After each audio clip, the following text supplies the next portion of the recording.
بسم اللہ الرحمن الرحیم۔ السلام علیکم ناظرین کرام، بالآخر حکومت نے مذاکراتی ٹیم کو عمران خان تک رسائی کا موقع دے دیا۔ ایک ملاقات کرا دی گئی اور یہ ملاقات تو ایسے ہی تھی کہ کافی دیر تک مذاکراتی ٹیم عمران خان صاحب کے پاس رہی، اور عمران خان سے ملاقات کے بعد انہوں نے یہ اعلان کیا کہ ہم حکومت کو تحریری مطالبات پیش کریں گے، چارٹر آف ڈیمانڈ پیش کریں گے۔ ہمیں عمران خان نے اجازت دے دی ہے کہ خواہ مجھے سزا ہو یا کچھ بھی ہو، مذاکرات جاری رہنے چاہیے۔ تو ناظرین کرام، قبل اس کے ہم آگے بڑھیں، آپ سے استدعا ہے کہ آپ نے اگر میرا یوٹیوب چینل نواز رضا کے ساتھ اب تک سبسکرائب نہیں کیا تو برائے کرم فوری طور پر سبسکرائب کریں، لائک کریں اور اب آپ کے ساتھ شیئر کریں، اور آئیکن کا بٹن دبانا نہ بھولیے کہ جب ہم ویڈیو لوڈ کریں تو سب سے پہلے آپ کو اطلاع ملے۔ ناظرین کرام، یہ اب 2 مذاکرات کے دور تو ہو چکے ہیں، اور حکومت کی طرف سے کہا جا رہا ہے کہ ہم جب حکومت کو 16 تاریخ کو حکومت کو اپنا چارٹر آف ڈیمانڈ پیش کریں گے، تو حکومت نے اگر تسلیم نہ کیا اور جوڈیشل کمیشن قائم نہ کیا تو پھر یہ مذاکرات کو جاری رکھنا مشکل ہو جائے گا۔ اب ایک رٹ جو ہے بار بار لگائی جا رہی ہے حکومت کی طرف سے کہ اگر ہمارا یہ مطالبہ تسلیم نہ کیا گیا تو پھر ہماری ان کے ساتھ کٹی ہو جائے گی، ہم ایک دوسرے کے ساتھ پھر بیٹھنے کے لیے تیار نہیں ہوں گے۔ یہ بھی ایک دباؤ کا حربہ ہے۔ اب دیکھنا یہ ہے کہ کیا حکومت عمران خان کو رہا کرنے کی پوزیشن میں ہے، کیا حکومت جوڈیشل کمیشن قائم کر دے گا۔ سوال یہ ہے کہ 9 مئی کے مقدمات تو میں لوگوں کو تو سزائیں بھی ہو گئی ہیں اور کچھ لوگوں کی سزائیں معاف بھی ہو گئی ہیں، اس میں تو جوڈیشل کمیشن قائم کرنے کا کوئی میرا خیال ہے جواز نہیں بنتا۔ ہاں، البتہ یہ کہتے ہیں کہ جی گولی کیوں چلائی؟ اب بھائی آپ لوگوں نے تو ڈی چوک پہ قبضہ کرنا تھا نا، اگر گولی سیدھی چلائی جاتی تو لاشوں کے ڈھیر لگ جاتے۔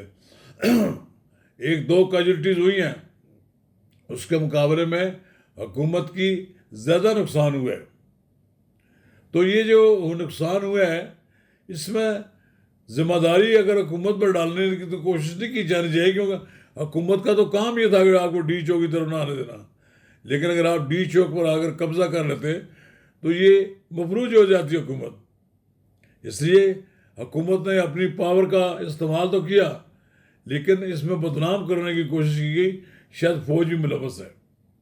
پھر ایک پریس کانفرنس کرنی پڑے گی لیفٹیننٹ جنرل احمد شریف چودھری کو کہ یہ سارا ایک پروپیگنڈا ہے اور یہ ایک سازش کی جا رہی ہے ہمیں فوج کو بدنام کرنے کی۔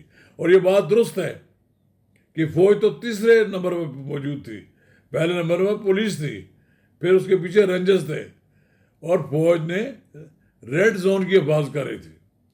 رہی بات اب چونکہ پاکستان میں پاکستان سے باہر اور پاکستان کے اندر بھی کچھ لوگ ایسے لگے ہوئے ہیں کہ جو جس کو کہا جا سکتا ہے جو جھوٹ کی فیکٹریاں لگی ہوئی ہیں، ان فیکٹریوں سے بار بار حکومت کی طرف فائر کیے جاتے ہیں، پروپیگنڈا کیا جاتا ہے، مسلح افواج کو بدنام کرنے کی کوشش بھی کی جاتی ہے کہ انہوں نے گولی چلائی۔ چلے گولی چلائی بھی اگر کسی نے تو گولی تو پھر اس وقت چلتی ہے جب اینا پہ زنب ہو جاتا ہے، جب ان کو کہا گیا کہ ہم آپ کو آگے نہیں آنے دیں گے اور آپ اس طرح قبضہ نہ کریں، تو انہوں نے کیوں کوشش کی کہ ہم قبضہ کر لیں ڈی چوک پر، اور پھر وہاں سے کیوں بھاگ گئے لوگ یہ؟ اور بھاگنے والوں میں ہمارے کے پی کے وزیر اعلیٰ اور بشرا بی بی اور عمر ایوب، یہ سب لوگ شامل تھے۔ تو یہ بات درست ہے کہ حکومت کی طرف سے ایک ایسا کھیل کھیلا جا رہا ہے جس کی ٹریپ میں آ چکی ہے پی ٹی آئی کو کیا خوش فہمی ہے کہ کیا اس مذاکرات کے نتیجے میں عمران خان کو کوئی بڑا ریلیف مل جائے گا۔ کچھ لوگ کہتے ہیں کہ 20 جنوری کو ٹرمپ نے چونکہ اقتدار سنبھالنا ہے، صدارت انہوں نے سنبھالنی ہے، تو شاید وہ پہلا کام یہی کریں کہ وہ پاکستان فون کریں کہ جی میرے دوست پاکستانی ٹرمپ کو فوری طور پر رہا کر دیا جائے، اور دروازے کھل جائیں گے۔ ان کو معلوم ہونا چاہیے، ان لوگوں کو جو خوش فہمی کا شکار ہیں، اگر ڈاکٹر فریدی کو اتنے دباؤ کے باوجود پاکستان نے امریکہ کے حوالے نہیں کیا، اگر امریکہ نے ہماری تمام تر کوششوں کے باوجود ڈاکٹر عافیہ صدیقی کو نہیں رہا کیا، تو امریکہ بھی ایک حد سے زیادہ بات نہیں کر سکتا، اور ممکن ہے وہ بات ہی نہ کریں۔ ہمارے تو پاکستان کے تعلقات پینٹاگان اور جی ایچ کیو کے درمیان ہیں۔ پینٹاگان ادھر بات کرنی ہوتی ہے، پینٹاگان والے تو ہمیں مجبور نہیں کر سکتے۔ اگر مجبور کریں گے اور پاکستان کو دیوار سے لگانے کی کوشش کریں گے، فرض کریں اتنا اگر مجبور کریں، تو کیا آپ کا کیا حال ہے کہ پاکستان اتنا کمزور ملک ہے کہ سرنڈر کر جائے گا امریکہ کے سامنے؟ ہاں ممکن ہے پاکستان کے معاشی معاملات میں وہ گڑبڑ کر دے، آئی ایم ایف کو ہاتھ کھینچنے کے لیے کہہ دے، یا اس طرح کی اور باتیں ہیں، ہمیں کوئی کہیں اس سے اسلحہ مل رہا ہو اس کو اسلحے کو روکنے کی کوشش کرے۔ لیکن کیا امریکہ بھی افورڈ کر سکتا ہے کہ پاکستان کو اپنے سے دور کر لے؟ اس وقت جتنی بھی دہشت گردی ہو رہی ہے پاکستان میں، اس کی بنیاد تو امریکہ ہی ہے نا۔ امریکہ وہاں اسلحہ چھوڑ کر بھاگ گیا، اور وہ اسلحہ اب ان لوگوں کے ہاتھ میں جو پاکستان کے خلاف استعمال کر رہے ہیں۔ تو ایسی صورت اب مجھے تو نہیں نظر آتا کہ پاکستان کسی دباؤ کو قبول کر لے۔ امریکہ کو جناب کہے گی ٹھیک ہے، ہم جناب سر آنکھوں پر ہم آپ کے حوالے کرتے ہیں آپ کو ملزم کو حوالے تو کر ہی دیں گے، تو ملزم جو امریکہ میں جا کر شور شرابہ کرے گا پھر اس کا کون ذمہ دار ہے؟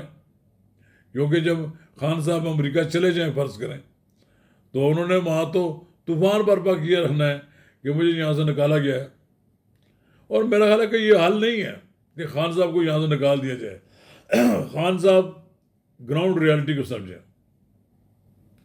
اب 6 سال آپ نے نواز شریف کو اقتدار سے باہر رکھا، پھر بھی وہ الیکشن ہونے کے بعد ان کی پارٹی جیت گئی، ان کو اقتدار میں نہیں آنے دیا گیا، ان کے بھائی کو آنے دیا گیا۔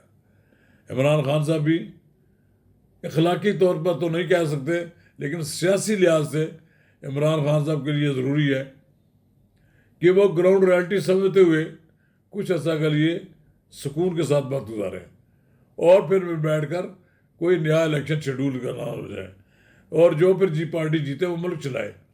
لیکن ایسے حالات میں مجھے نظر آ رہا ہے کہ خان صاحب یہ سمجھیں کہ وہ دباؤ کے حربے کے ذریعے رہا ہو جائیں گے۔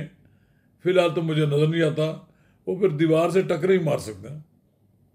اب مجھے تو نہیں نظر آتا کہ خان صاحب آئندہ آنے والے دنوں میں کوئی اتنی بڑی کال دیں گے۔ ایک آخری حربہ جو انہوں نے استعمال کیا ہوا ہے کہ انہوں نے یورپ میں سب لوگوں کو کہا ہوا ہے کہ پیسے پاکستان تھرو پراپر چینل نہ بھیجنا، تاکہ پاکستان کے زر وعدہ کے ذخائر میں کمی آئے۔ لیکن تاحال تو جو رپورٹیں ہیں جو آ رہی ہیں دسمبر کی اور دوسری، ان میں تو پاکستان کے اندر آنے والے زر وعدہ کے ذخائر میں اضافہ ہوا ہے۔ تو اب دیکھتے ہیں خان صاحب کی جماعت کیا کچھ کرتی ہے، اور کیا کیا کہتے ہیں کیا کچھ کر سکتی ہے اور کیا رنگ لاتی ہے۔